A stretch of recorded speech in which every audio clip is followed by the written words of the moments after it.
What's up, y'all? Obviously, we're just in a new location every time at this point. This is just going to be a recurring thing. But welcome back to another episode of Sitdown Remix. I'm your host, Travis Campbell. Obviously, I don't know sports that well, but I try my best. And today we have a special guest that I don't know if many of you know who it is. This is our Har-Ber assistant band director, Mr. Morris. Hello. He's a little awkward, guys. He's never done this before. It's all right. So we're in our band room, and as y'all can see, that's a lot of percussion. That's a lot of drums. And no, you can't just beat on drums to play them. That's not how that works. Not allowed. Nope. Also, they can't be used as tables, correct? Never. No. Even though they're flat and they look like tables, don't ever set your backpack on one. Please don't. And, it is. There's a lot of rules regarding drums. And if you want him to rant about rules regarding drums, he'll tell you. You got to be a percussionist. Yeah, you do have to or be permission from a percussionist. You do have to have permission from a percussionist. So since a lot of people, I don't think a lot of my viewers know who you are, we're going to learn a lot about you. I think we're going to learn a lot about what you have to say in terms of football. I think when I've talked to you in the past, it seems like you've had a lot of interesting things to say. It seems like you've had a lot of good things to say. Before we get into this, though, please like the video, subscribe if you're new, and ring the notification bell so you never miss one of our episodes. He's subscribed. He has notifications turned on. You should, too. Anyways, so what do you think is so tell us a little, our viewers a little bit about band and, how everything works. Band is awesome.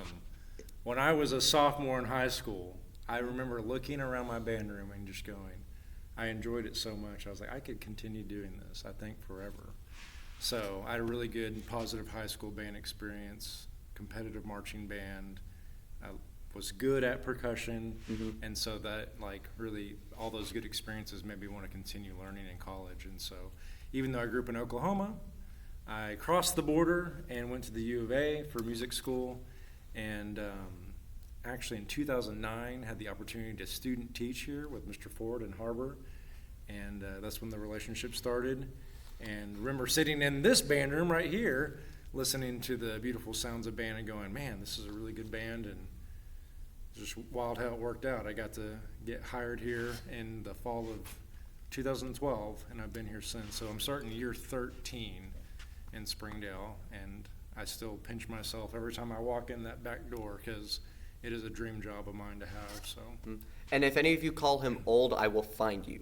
All right. So the other question is, we have me and some of my viewers have an ongoing debate. Is marching band a sport? And if so, why? A sport. Well, I usually use the word athletic, so I don't usually use the word sport.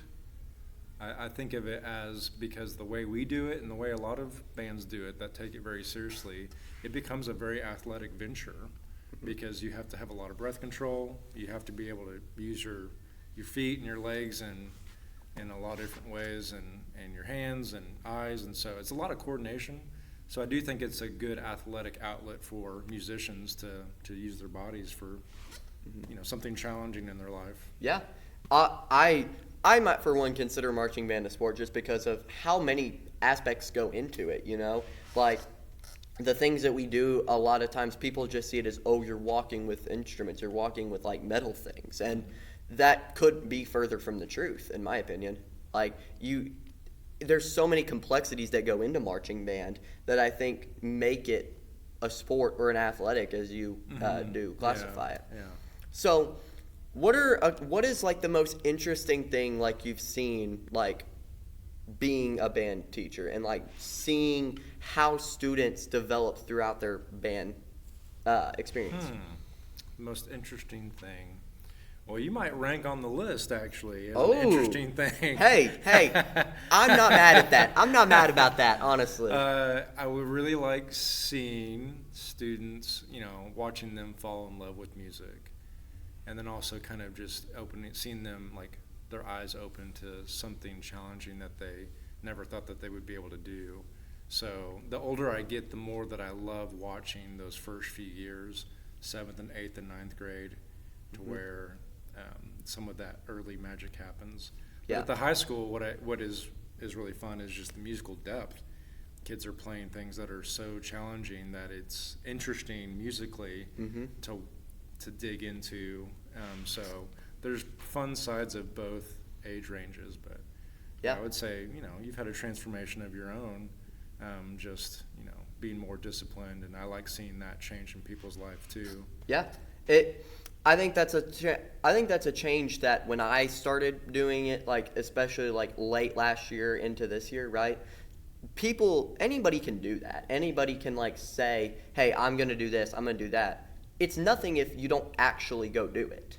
And that's a change that I struggled with for a long time, and that like I knew what I wanted to do, but it was just like, oh, like this is here and this is here, and like having that self-awareness to see like, hey, this is what I need to change. I think you do a lot.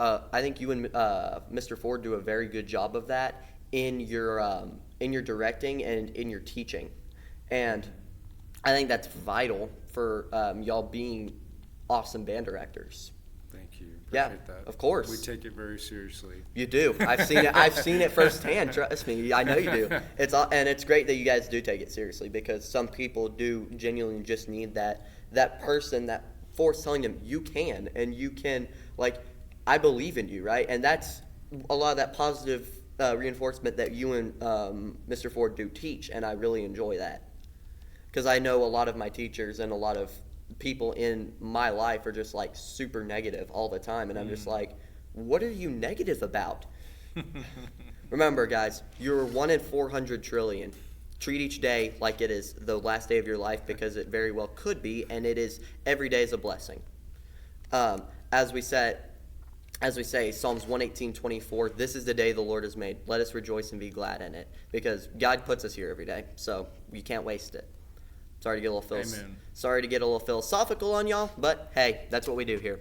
All right, so I brought you on here to talk about sports, and let's do it. This is going to be fun. I can already tell this is going to be fun. By the way, guys, if you see someone walking in the background, don't worry, that's another band director. She's awesome too, Miss Adkins. So we're gonna. She'd be a good guest. She would honestly. Too. She would talk your ear off about some Razorback. Oh yeah, football. We'll see if she wants to say hi in a little bit. So, obviously, week 1 of the NFL has been in the books, and so this was your first year doing a keeper league for fantasy. And no, I'm not a keeper. Oh wait, No. oh yeah, you're right. I'm right. You're right. You told me it wasn't a keeper. Okay. I wish it was a keeper. He did it a long time ago. It was a keeper league. I kind of wish it would come back. But. So you did an auction draft, which is like a very, I'm not gonna say a weird way to do a draft, but it's just very unusual way, because a lot of people don't do it. And I talked your ear off about bidding on Tony Pollard for $21, and now I'm just like, Pollard for 21? Was it that much? I don't. Oh wait, no, you bid him for 8. I think Kamara was over 20. Kamara was the one you bid for 20, and I was just like, what are you doing? But you're doing full PPR, so I guess it makes a little bit more sense. Who else is Derek Carr going to throw it to? I mean, Chris Olave, Rashid Shaheed. He has guys. I think he sucks. I think he sucks at getting it to him. But that's a argument for another day. So yeah, Kamara's not the sexy pick, but man, he did his job. He's a great. Points he's a good safe guy. Like, he's never gonna light up your point value, but he's always gonna provide you like that consistent 13 to 15 points. And with injuries and stuff, you need guys that are consistent to bring in some points every week. Yeah. So some of the biggest like fantasy football busts of week 1. Can someone tell me how Marvin Harrison Jr. only got 2 targets? Kyler didn't look for him, and it was a close game. I don't get it. Like, you draft a guy 4th overall, expecting him to be your number 1 wide receiver, and then you give that workload to Michael Wilson. Like, I like Michael Wilson, but my gosh, you don't do that. And I expect Marvin Harrison to bounce back. I expect Kyler to get him the ball more as the season goes on. But he was on my fantasy team, and good gosh, he was bad. Did not deliver, did he? No. Yeah, there's a lot of people in panic mode. Yeah. Mr. Harrison Jr. So, and then we have Dalton Kincaid. A lot of people, like, expect him to kind of, like, jump out as, like, Josh Allen's new favorite target, right? He still can't outstep Dawson Knox, which is kind of concerning. And then you got Keon Coleman getting more targets than him. Like, it's very... I don't know. He looks out of shape when he's running, and I don't know if that's a case of he's not getting the ball much and they're not creating enough routes for him. Well, he played last night actually in the first game of week 2, and I watched him. He did better because I still started him. Yeah, I did. He got some more targets, so he still looks okay. Yeah, and if you did see last night, you saw the terrible injury that we saw from Tua, and Yeah. I've always been a Tua supporter. I've always thought he is a good quarterback. I've never thought he's never gonna be a guy that's going to carry a team by himself to the like a championship game or like the Super Bowl, right? But he is a quarterback that's gonna get you. He's gonna get the job done every single week, and 4 concussions in 2 years. That is scary stuff. I had the game on a lot last night. I didn't see the play where he got a concussion, but yeah, he ran head first into DeMar Hamlin inside the 10, and remember the whole thing where the Bengals last year, where his fingers like locked up and stuff. Remember that whole incident? It essentially happened again. He was able to walk off the field under his own power, but man, that's not good. I mean, I seriously think he might need to consider retiring. Like, you just got a big contract with guaranteed money. You have your whole life ahead of you. Like, 4 concussions in 2 years is utterly insane. Yeah, that's hard on the body.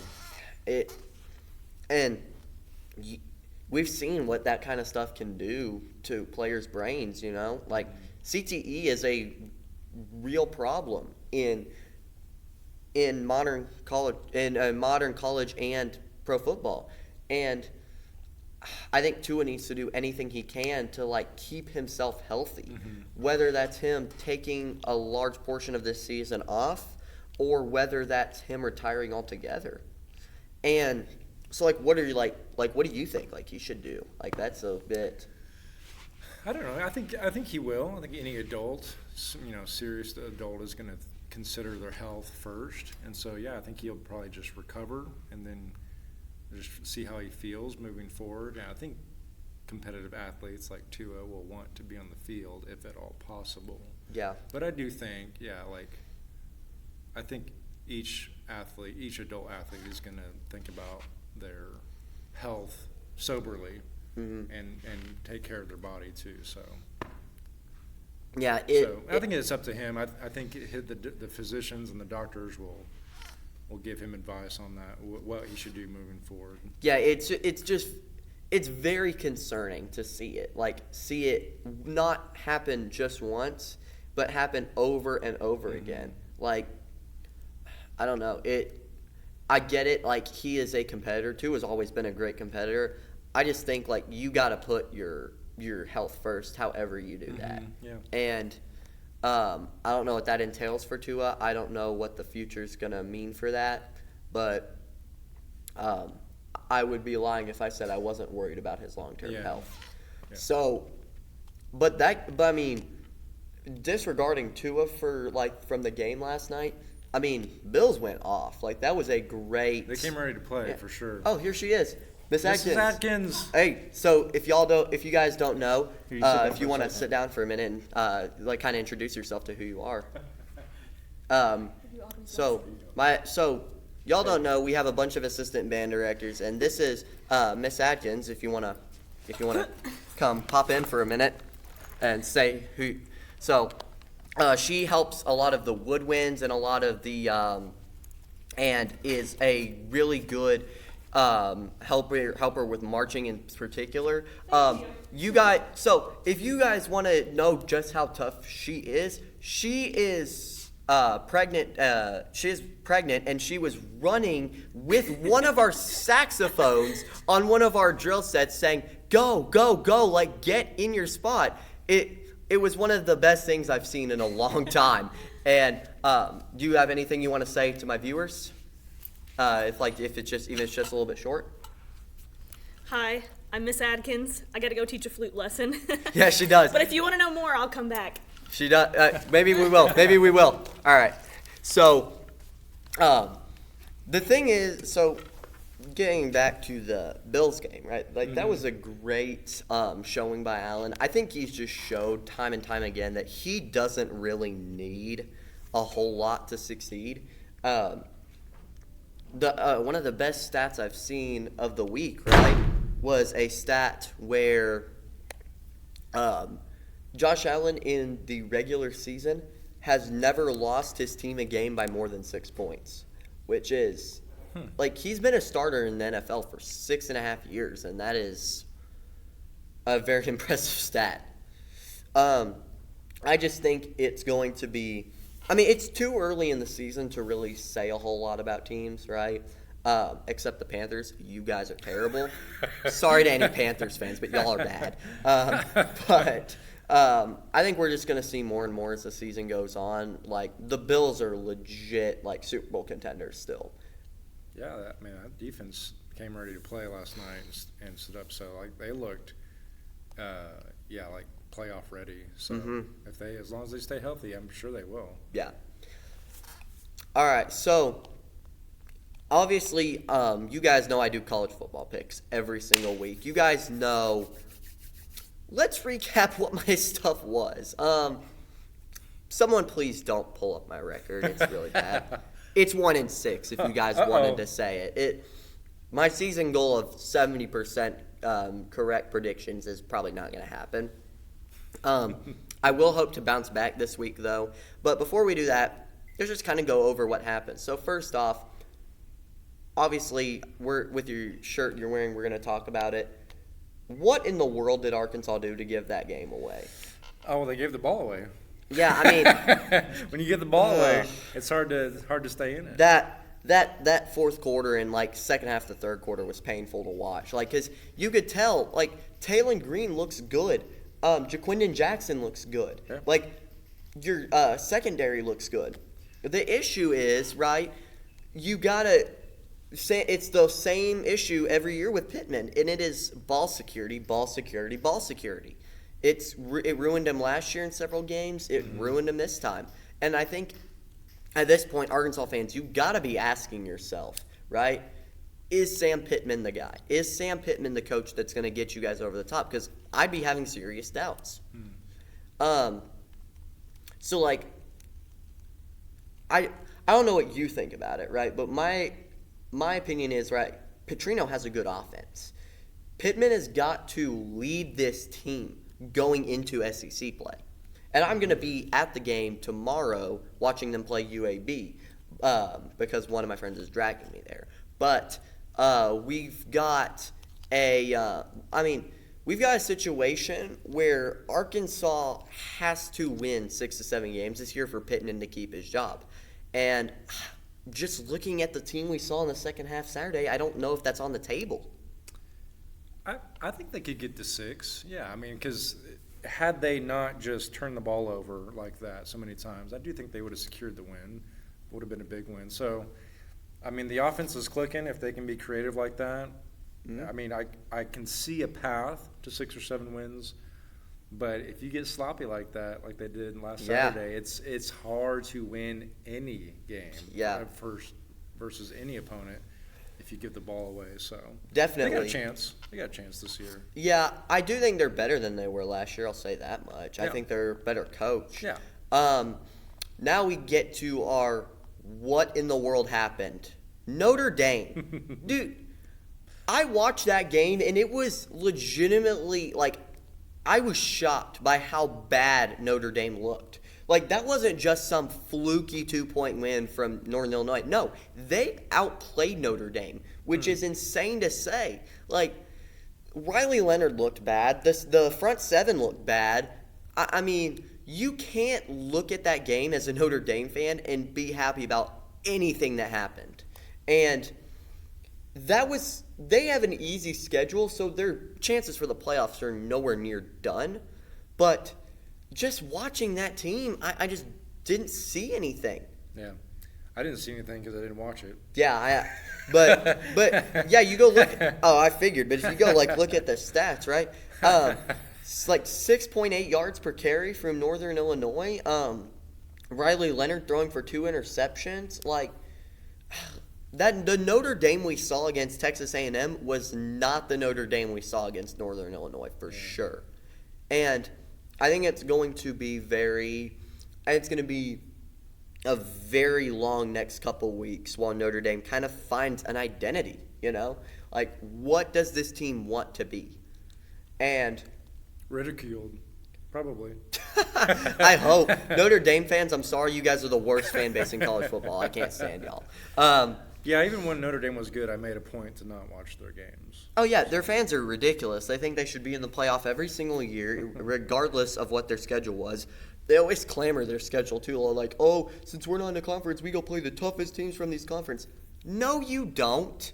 You go and play 5 or 6 bottom feeders per year, mixed in with a few group of 5 teams, and then play like 2 tough games like everybody else. You do not play a tougher schedule than everybody else. You've never played a tougher schedule than anybody else. Yeah. Speaking of conferences, I did some research since I haven't done any college football watching mainly this year. Yeah. In a few years. Mm-hmm. And I looked at the conference, like the standings and just who's in what conference. Yeah. And my jaw literally dropped because I had not realized how much had changed in the past couple of years. Oh, it's insane. It looks like a 7-year-old got a list of teams and decided Yeah. who should go where. So Yeah. I'm going to quiz you. Can we play a game? Oh, yeah. Hey. Run by We got a the surprise. guest. Okay. We'll call this Stump the Host. Okay. Okay. Hey, maybe this will become a new segment. Comment below if you want to see this Stump become the a new Host. segment. Okay. How many teams are in the Big 12? 16. Correct. Because they added the 4 new ones. They added Arizona, Arizona State, Colorado, and Utah. How many teams are in the ACC? 17. Ding, ding, ding. Correct again. He can't stump me, guys. I mean, Let's see. I don't know why I even tried. How many teams are in the Big 10? 18, correct? That is correct. Yep. Good job. And the one that made me laugh, how many teams are in the Pac-12? Oh, the saddest story in college football. Man, Oregon State and Washington State are just like in shambles. I mean, 2 teams in a conference is just bad. There's more FBS independents Then there than are. I mean, they did secure a deal, though, in the past couple of days to bring in some Mountain West teams in 2026. Interesting. They'll probably be relegated to like a group of 5 conference and be that. But at least the Pac-12 isn't completely dead. I couldn't believe it. I knew there was a lot of shifting going on. I had no yeah. idea that they were going to list 2 teams. Money in the Pac-12. ruins college sports. I'm just gonna say it. What a wild Yeah. circumstance.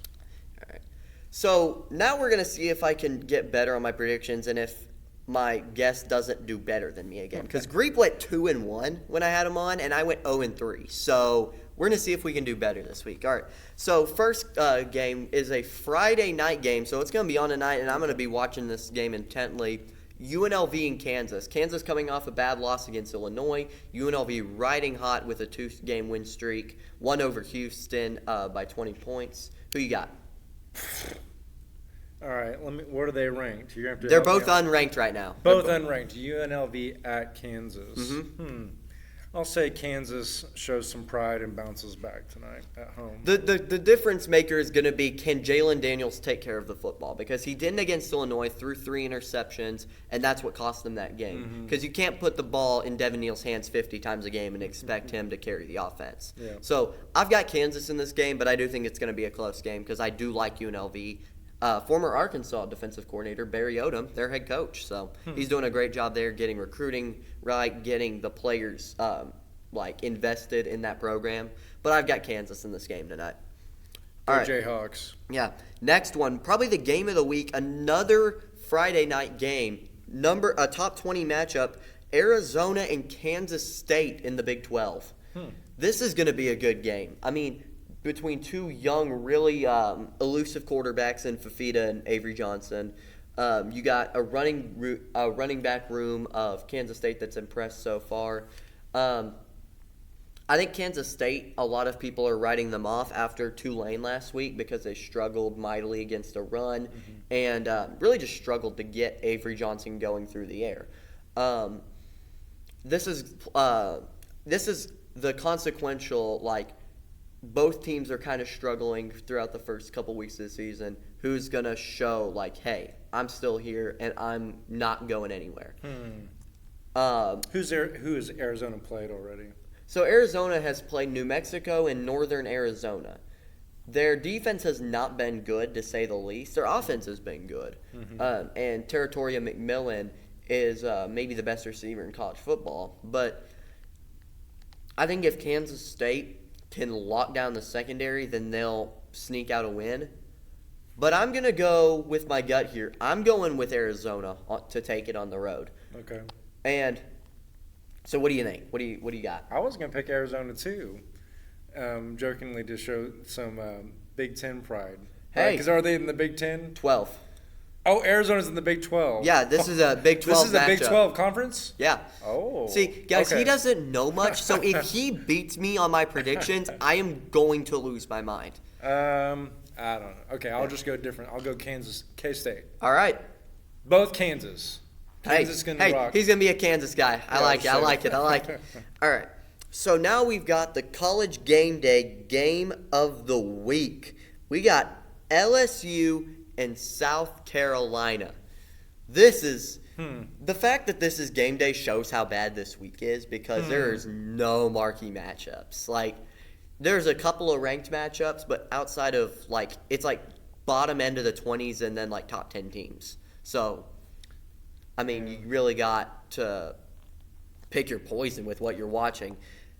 And if you know me for a while, you know I'm not an LSU guy. I don't think that they don't have a run game. It's going to be raining too because they're going to have after effects of the hurricane that's rolling through the Gulf right now, and it's going to be rainy. It's going to be windy probably, and it's going to be in a condition to where LSU is going to have to run the football efficiently, and their running back room is bad with Emory Williams out. So give me South Carolina to take this game at home and show Is it the in Columbia? Is it in South Carolina? Yep. You think it's going to be raining there? Yes, because there's after effects. It's not the hurricane itself, but there's a lot of storm systems moving through the Carolinas and Georgia right now. And that's expected to stay throughout, I think, Sunday afternoon. And that place is going to be rocking with game day there. It's South Carolina is awesome. And, I love their coach. I love their atmosphere.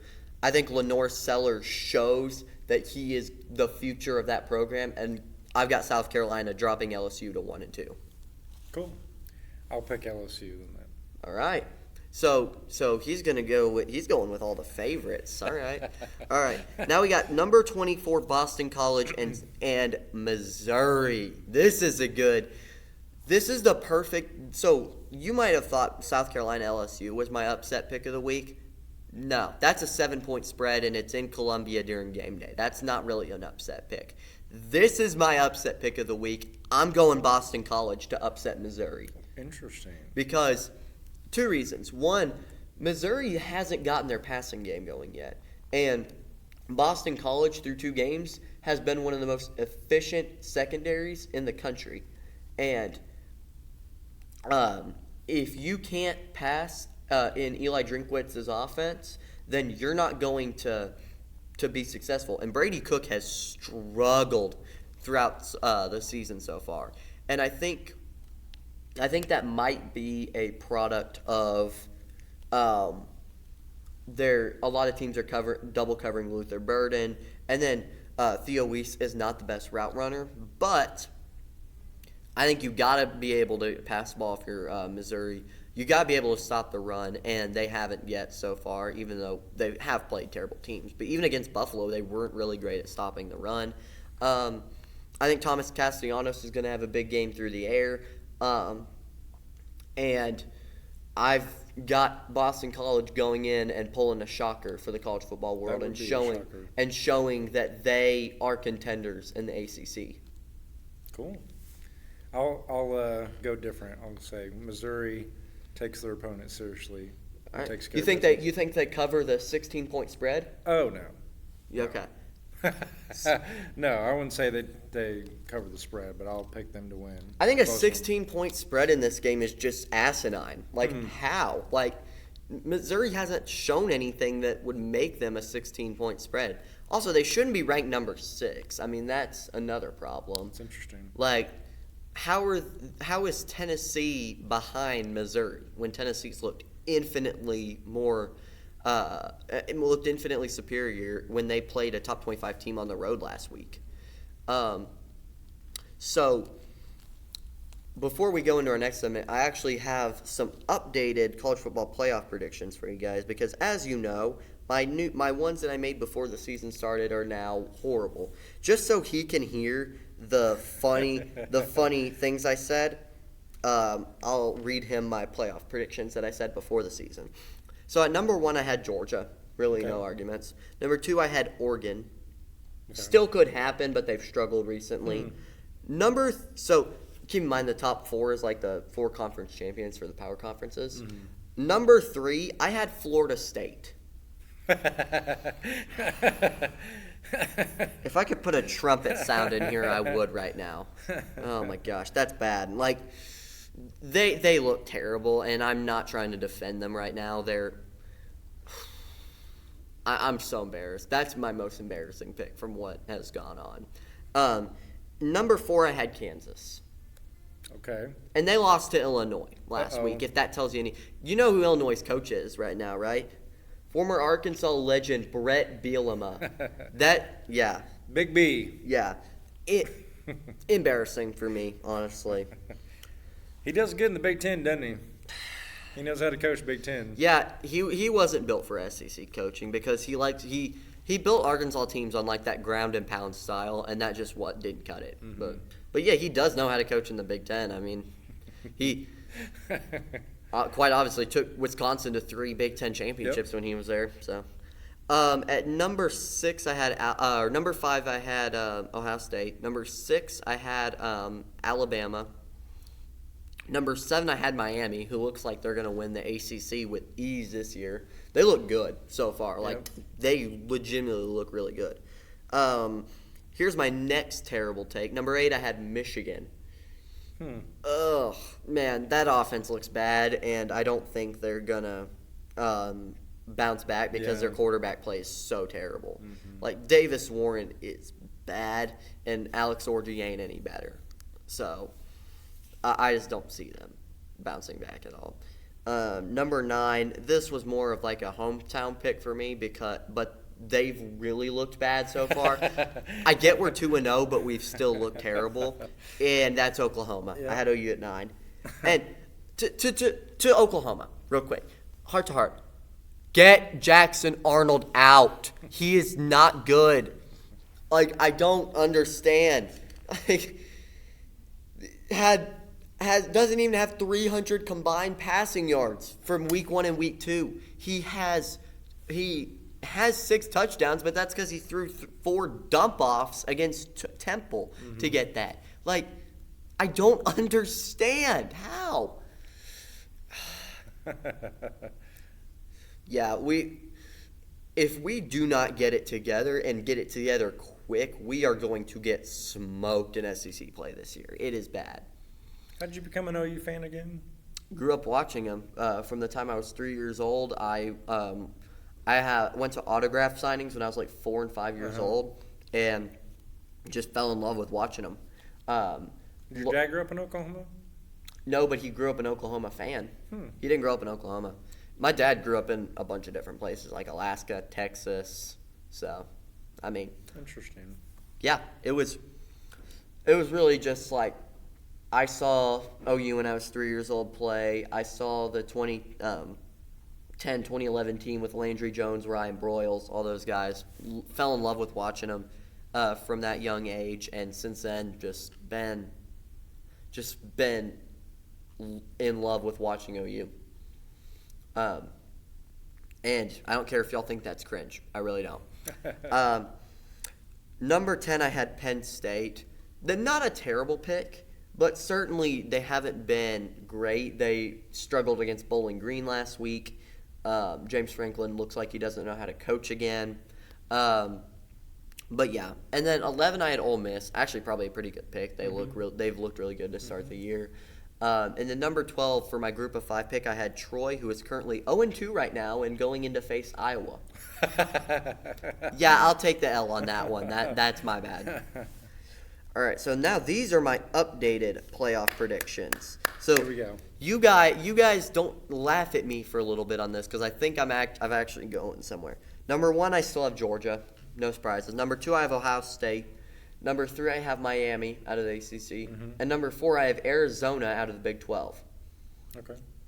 Number 5, I have Alabama. Number 6, I still have Oregon. 7, I have Ole Miss. 8, I have Penn State. And then here's where it gets a little funky. 9, I have Tennessee. Tennessee looks really good. Nico looks like he is proving himself to be an awesome quarterback in college football. And that defense is scary, what they did against NC State. Number 10, I still have Oklahoma because I still do believe that we will fix our problems. I still do believe that Arnold will figure it out. It better be soon. It better be soon, Jackson Arnold. Here's one you might be surprised by. Number 11, I have the Nebraska Cornhuskers.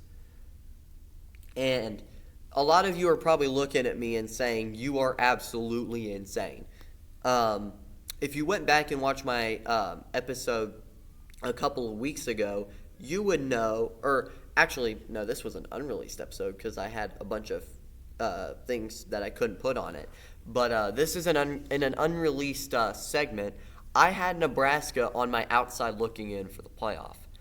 They're proving themselves to legitimately be one of the best defenses in the country. And as long as Raiola keeps being efficient and keeps developing that efficiency, they're going to be really good. And this is going to be a great season for Nebraska. And quite honestly, they might finish second or third in the Big Ten. I think they have the potential to be over Oregon. I think they have the potential to be over Penn State. There's a very, very good chance that they roll into Columbus in Week 9 with a 7-0 record. And I'm telling you, they go in there and they beat Ohio State, they might be the number 1 team in the country. Yeah. Now, do I think that'll happen? No. But the way they're playing right now, it very easily could. You see a path for it? Yeah, easily. And then my group of 5 pick now is Boise State. Ashton Gianti looks insane. You want to know what his stats are? His stats are throughout the first 2 games? 457 rushing yards with 5 touchdowns and 8 yards a carry. He is legitimately proving himself to be a Heisman candidate. And if he keeps even half of that level of play up, then Boise State's going to be in contention all year. And Boise almost went out and beat Oregon on the road this past weekend, and Gianti was the biggest focal point of that. Cool. So, yeah, it's really been awesome to see Boise State actually succeed. Except for you, Malachi Nelson. I hate you. Good thing you're not playing. But, all right. So now we're going to get into one of our games. And this one, we're going to draft NFL teams with players 25 and under. So, So this is like a youth movement NFL team. But for offensive line and defense, we'll choose one team. And you have to think of the youngest team you can think of on defense. But since you're my guest, you may have the first pick. I don't know all of their ages. NFL young guys? Yeah, we'll go young guys. We'll change it to 26. Players under 26 because I don't have their ages. I know a lot of these players' ages. I can tell you if they are or not. Young guys. Because I got a bunch of old guys. Is Kyler over 26? I think he is right at 26. I have to look at my team here. Yeah. He's either 26 or 27. The beauty of doing drafts, guys, we didn't do forward research, so we gotta. Jaden Daniels. Oh, you're gonna go Jaden Daniels? Done. Okay, I guess I'll just take C.J. Stroud. Oh, whatever. That was a good pick. All right. Is Rashee Rice young? Is he 26 or under? He is. You're gonna take Rice. You're gonna take Rashee as your receiver. Okay. Let's see. CeeDee's 27. Jettas is 27. I think A.J. Brown's 27. You know what? We'll go with a running back. Give me Travis Etienne as my running back. Okay. And no, I'm not just saying that because he has the same name as me. Do not quote me as saying that. I'm trying to think who's some of these young crop of running backs. Blake Corum, I know, is promising. Yeah, but he's like more of a project long term because Yeah. they still have Kyron Williams, who's also young and good. But Hey, it's my fantasy team, man. hey, it is. Hey, I'm Just not. let me pick who I want to pick. Hey, I am. You're I'm good. going to take Corum. Oh, wait, hold on. Wait, Rico Dowdle? He's pretty young. All right. I'll take Rico. Okay. He's built. If I'll say this, any 2000s guy is gonna pick your team in an instant, like a power running back who gets you like 700-800 yards, and then a slant receiver and a scrambling quarterback. Literally any 2000s person is gonna pick your team in an instant. Do I want to go fit with Etienne and Stroud, or do I want to go best player available? Because I need 3 receivers on this team, and I have the running back. I'm actually going to go a little bit unorthodox here. This isn't the best guy by any means, but I think he's going to be a monster. I'll take Keon Coleman. Okay. Good pick. Just a big physical guy that can go up and get like those deep routes, those post routes that Josh Allen likes to throw, and that Stroud has the arm to throw. Oh, yeah. Pair him with that little like screen receiving back duo that Etienne has. We're just taking one each position. We're taking 3 receivers and a Oh my tight end. gosh! No, let's just pick one of each. Okay, so And you then, you have your guys. So Daniels, yeah, Rice. and Corum, and then you need your tight end. You No, Rico. Yeah, your Rico. I changed to Rico. And Tight then end, I'm gonna say Bowers. You say okay, He yeah. looks good. That's a pretty clear cut pick. Mm-hmm. This is another example of, do I want to go fit or do I want to go best player available? No, I'll just go best player available. Give me Sam Laporta. Yeah, it's a good pick. Strong All right. pick. I'm wondering who you're going to pick for your defense or your O-line, like which team you're going to pick. I don't know the young guys. Some of the youngest out there. You know Yeah. who the average age? I think that average age is of The youngest O-line. average age. I think it's like 26.4 with like the Texans, and then with the O-line, and then it goes to the Giants, which is a young O-line. You know what? We'll leave that out. We'll go Yeah. with the teams that we have. So I'll take Texans over Giants any day. Yeah, I have Stroud, Etienne, Keon Coleman, and Sam Laporta. You have Jaden Daniels, Rico Dowdle, Rashee Rice, and Brock Bowers. To the bank. Hey, you're basically betting on a lot of rookies and second year guys, which, hey, more power to you. Yeah.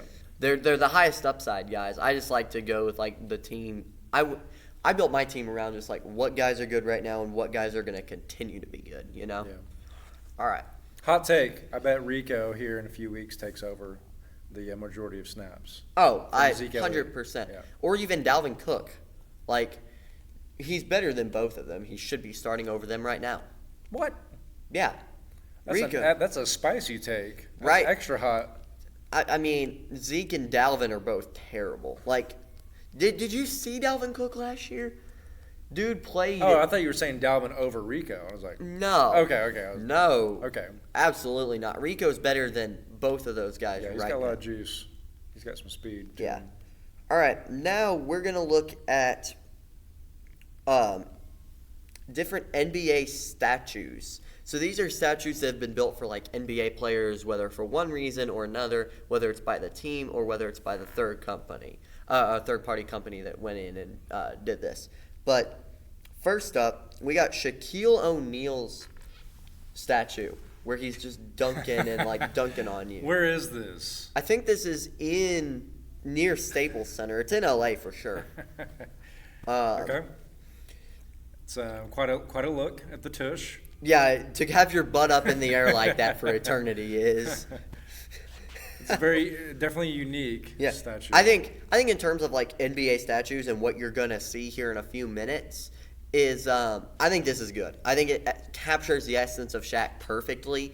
Like shows really just how dominant he was over others, and it's They actually scaled the statue higher because of how, like, to show just how above everybody else Shaq was. Hot take, if Shaq actually had a work ethic, he would be the greatest basketball player in NBA history. Like, no questions asked. But yeah, I'd rate this like an 8 out of 10. I think this is rating. I'm not ranking them. Yeah, I'm gonna rate them. We're rating him. Oh, just the design of the statue. I think just the design and like what it captures. I think What it captures. Yeah. Okay, I'll go 6.5. that's an 8 for me. Like that's really good in terms of like the quality of NBA statues. I think that's really good. All right, are you ready to see an absolute atrocity?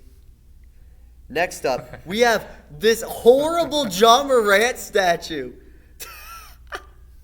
I can't see what he's doing. This was made by Nike and put in on a random Memphis basketball court. Okay.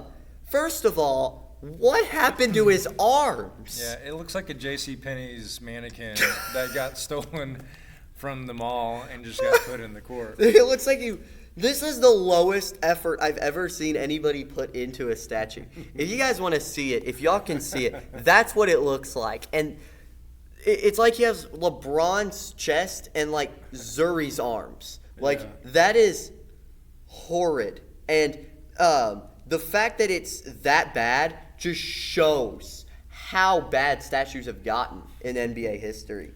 And it's bad. That's a 1 for me. That. Oh yeah. Yeah, I'll say 2. Yeah, it's just because it's kind of funny. It's funny for sure. It's gonna bring people to the court to play. Oh yeah, and they're just gonna look at that and go, "Is this guy okay? Like, is he frozen?" Yeah. Next up, we've got this gross Dirk Nowitzki statue. This is not the official statue. This is a prototype of the statue. Okay, 3 balls above his head. You know what this. I don't think you can say what this looks like, but you know what this looks like. You know what this looks like. It's like him shooting the ball, I guess. Yeah. It's. Y'all can bring up your own imaginations for this. That's what the picture looks like, and I can't get behind this. This is so bad. I'm glad this is just a prototype. Thank God this didn't get put into the world. Like the face, the way the balls are attached to each other, everything about this is bad. Like, this is a 0. Yeah. This is horrible. I don't know, if you kind of blur your eyes and cross your eyes a little bit, it kind of looks cool. It Don't. looks like he's shooting. No. I'll give it a 4.5. I can't do that. For creativity. No. All right. Now, I'm going to do a segment with you that I did with Dr. Greep, and we're going to do ranking NBA tweets. I don't know if you watched to that point of my podcast. Hold on, this just reminded me. I used to be addicted to basketball, but then I rebounded. Oh, okay. We got some jokes. Okay, that hit. That was good. All right. First up, we've got the official Houston Rockets page putting a gun to a horse's head, saying, "Shh, just close your eyes. It will all be over soon." What makes this so funny is that it is from the official Houston Rockets Twitter page. Like, this is not a troll. This is not in reference to.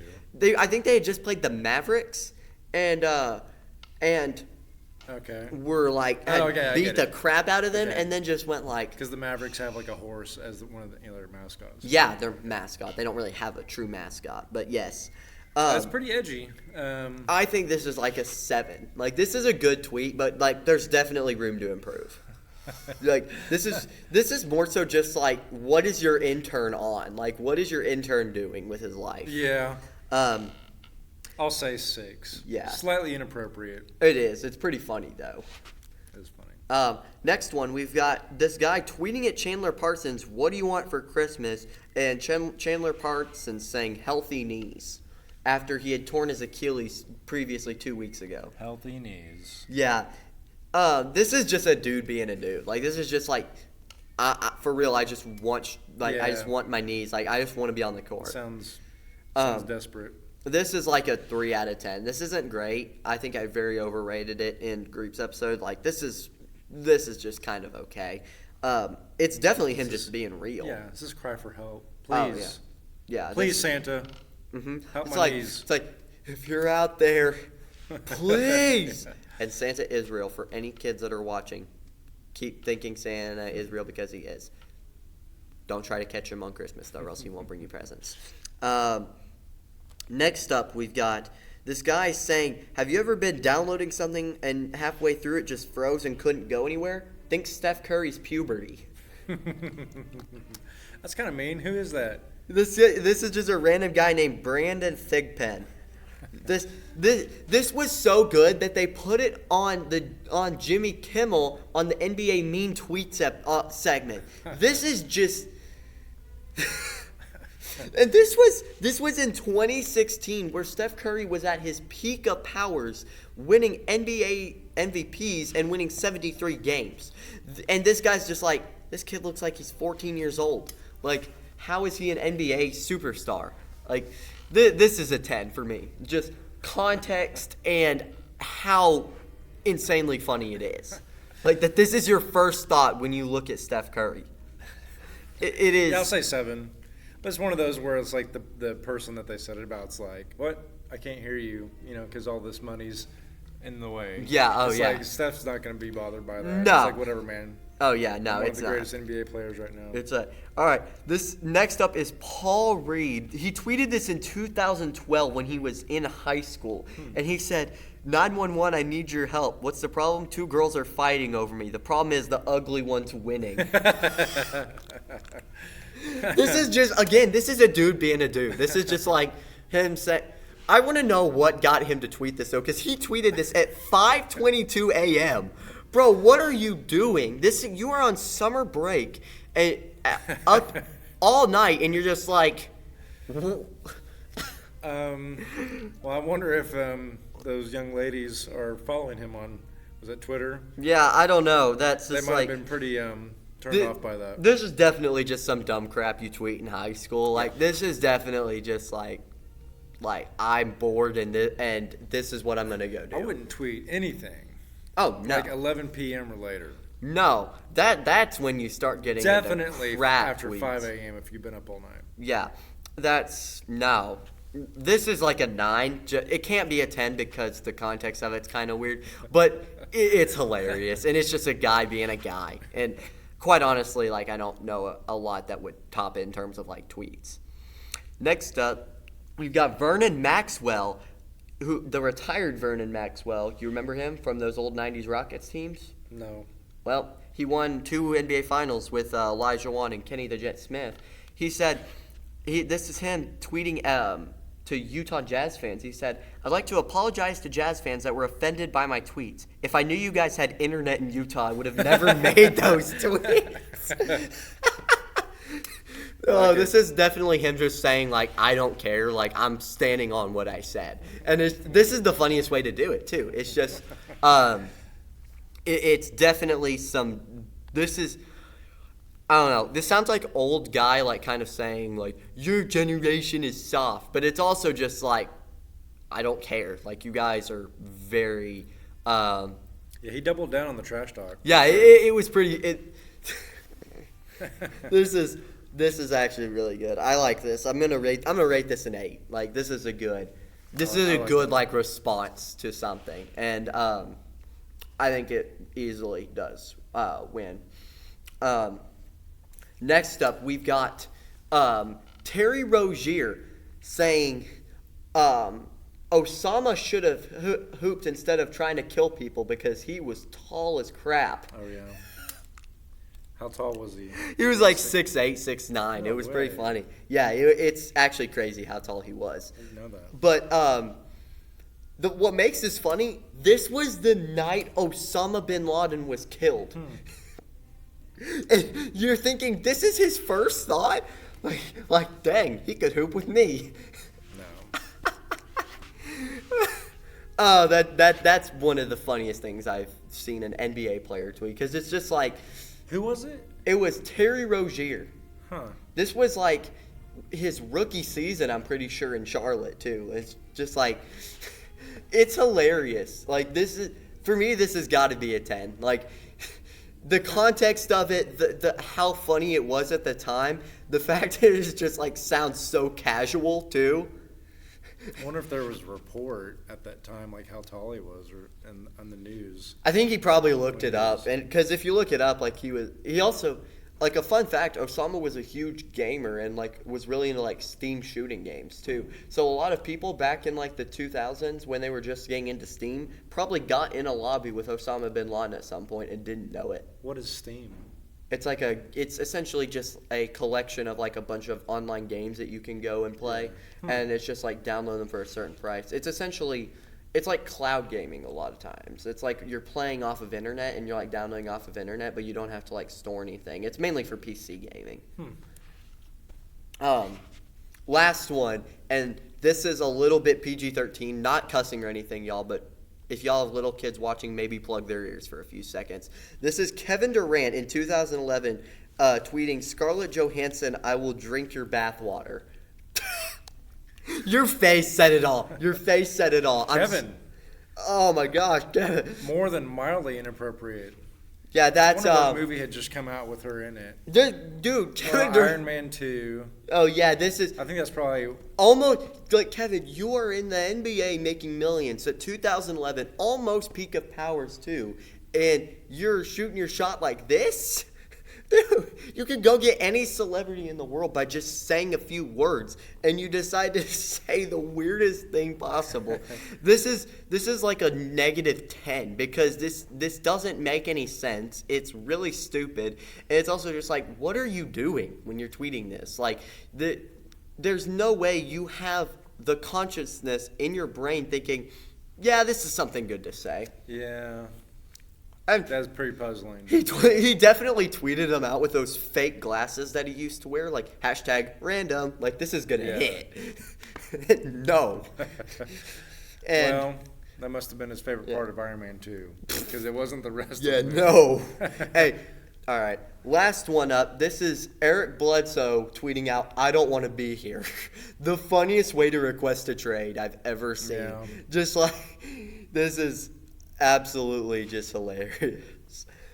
And he did it in the midst of like when the Suns were like talking about like shipping him off in package deals for a star big man too, and it's just like, bro just tweets out on a random Tuesday morning, "I don't want to be here." Another cry for help. No, that was the first time that he requested a trade like publicly, and he did it in the funniest way he possibly could. Hey, he has the nickname Mini LeBron for a reason. Oh. I rate this like a 5 because it is funny. I just think there's better ways he could have worded this. Oh, He sure. probably could have had better Much more build-up. professional ways Yeah. to handle business. Oh, 100%, yeah. All right, I think that's going to be most of the time that we have. Do you want to say anything to the viewers before we go? It's been a pleasure. Looking forward to it again. Hey, Have me on any time. Yeah, hey, comment what if he were to be back on, what you would want to see, what games you would want to see, and what topics you would want to talk about, us to talk about. Make sure you subscribe, like the video if you haven't already, and obviously ring the notification bell so you never miss one of our episodes. It goes up every Friday afternoon at 6, but I'm going to get this edited and uploaded so you guys can watch it on time, and I will see you guys in the next upload. Peace out.